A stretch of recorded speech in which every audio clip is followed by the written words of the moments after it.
KCR SIT విచారణపై ఉత్కంఠ నెలకొంది.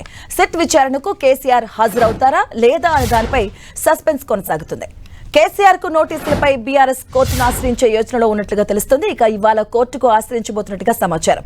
Phone tapping కేసులో రేపు విచారణకు రావాలంటూ కేసీఆర్ కు సిట్ నోటీసులు ఇచ్చింది.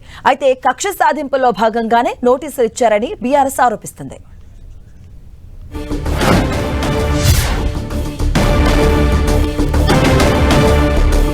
ఫోన్ ట్యాపింగ్ కేసులో రేపు విచారణకు రావాలంటూ కేసీఆర్ కు నోటీసులు జారీ చేశారు. కక్ష సాధింపులో భాగంగానే ఈ నోటీసులు ఇచ్చారంటూ బీఆర్ఎస్ పేర్కొంటుంది.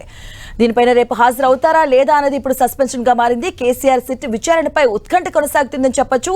సిట్ విచారణకు కేసీఆర్ రేపు హాజరవుతారా లేదా అనే దానిపై ఉత్కంఠ కొనసాగుతుంది.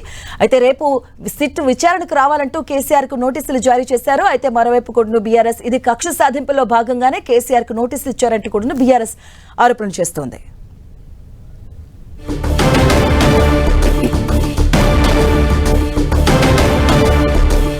ఇదే అంశానికి సంబంధించిన పూర్తి డీటెయిల్స్ మా కరెస్పాండెంట్ కరుణాకర్ అందిస్తారు. కరుణాకర్.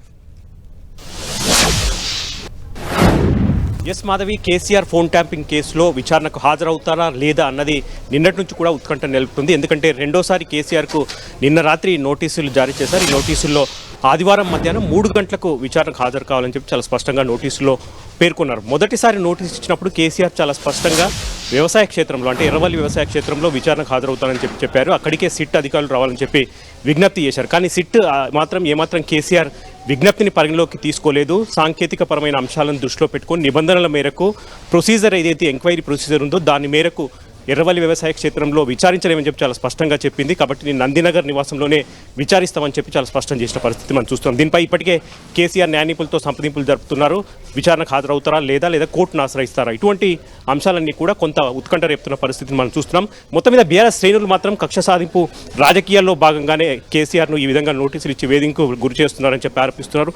మనతో పాటు కూకట్పల్లి ఎమ్మెల్యే మాధవరం కృష్ణారావు గారు. సార్, ఎట్లా చూస్తారు ఈ సిట్ నోటీసులు, వీటి అంశం? ఇది ఒక కక్ష సాధింపులాగా కనబడుతుంది. వాళ్ళు రాష్ట్రంలో తెలంగాణ రాష్ట్రాన్ని తెచ్చినటువంటి గొప్ప నాయకుడు కేసీఆర్ గారు.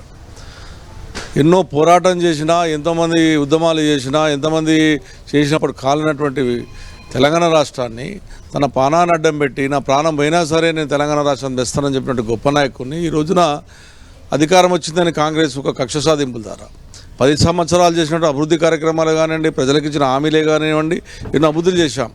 ఈ పార్టీ 420 హామీలు పెట్టి హామీలు ఇచ్చి ఒక్క హామీ నెరవేర్చకుండా ప్రజలను మోసం చేస్తూ ఉంటే ప్రజల పక్షాన నిలబడ్డ పాపానికి ఇవాళ చెట్టు పేరు మీద నోటీసులు ఇచ్చడం, కేసీఆర్కి ఇవ్వడం, కేటీఆర్కి ఇవ్వడం, హరీష్ రావుకి ఇవ్వడం, మాస్ వంటి వాళ్ళందరూ పిల్లలకి ఇవ్వడం, ఎన్నో రకముల ఇబ్బంది పెడుతున్నటువంటి పార్టీ కాంగ్రెస్ పార్టీ. వాళ్ళ భయం ఒకటే, ఇవాళ కాంగ్రెస్ పార్టీ మొత్తం ప్రజలలో విశ్వాసం కోల్పోతూ ఉంది. డైవర్షన్ పార్టీ చేయాలి. ఎలక్షన్లు వచ్చినాయి, మన సర్పంచ్ ఎలక్షన్లు వస్తే అనుకోకుండా 60-70% మాకు వచ్చినాయి. దానివల్ల భయం ఏర్పడిపోయింది. మళ్ళీ మున్సిపాలిటీ ఎలక్షన్లు వచ్చినాయి, ఓ సిట్టు పేరు మీద పిలుస్తూ ఉన్నారు.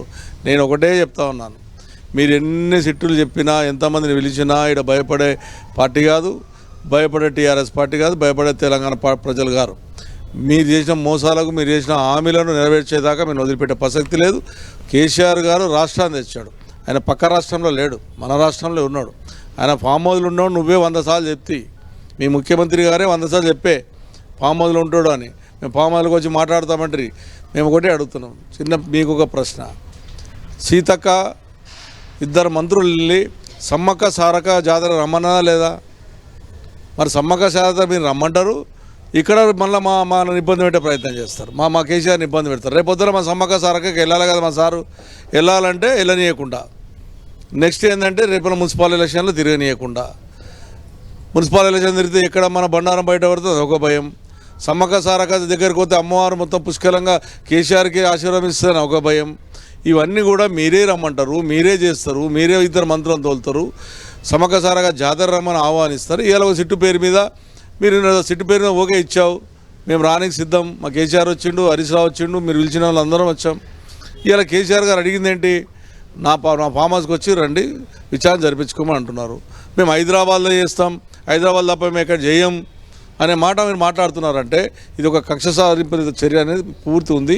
మేము ఒకటి, నువ్వు ఎంత కక్ష సాధింపులు చెప్పినా కేసీఆర్ నువ్వు ఏమి చేయలేవు. ప్రజల పక్షాన్ని నిలబడతాం, ప్రజల పక్షాన్ని కష్టపడతాం. 400 హామీలు ఇచ్చేంత వరకు నీ ఎంబడి పడేదాకా మేము వదిలిపెట్టే ప్రసక్తి లేదు. ఇది చాలా స్పష్టంగా మాధవరం కృష్ణారావు గారు చెప్తున్నారు. బీఆర్ఎస్ శ్రేణులంతా కూడా ఇదే డిమాండ్ చేస్తున్నారు. విచారణకు కేసీఆర్ సహకరిస్తారని చెప్పినప్పటికీ కూడా ఆయన కోరిన మేరకు ఎర్రవల్లి ఫామ్ హౌస్కి వెళ్ళి విచారించాలని చెప్పి, లేదంటే ఇది కక్షపారిత రాజకీయాల్లో భాగమే అని చెప్పి చాలా భావించాల్సి వస్తుందని చెప్పి బీఆర్ఎస్ శ్రేణులంతా భావిస్తున్న పరిస్థితిని మనం చూస్తున్నాం. Madhav, right, thank you Karunakar.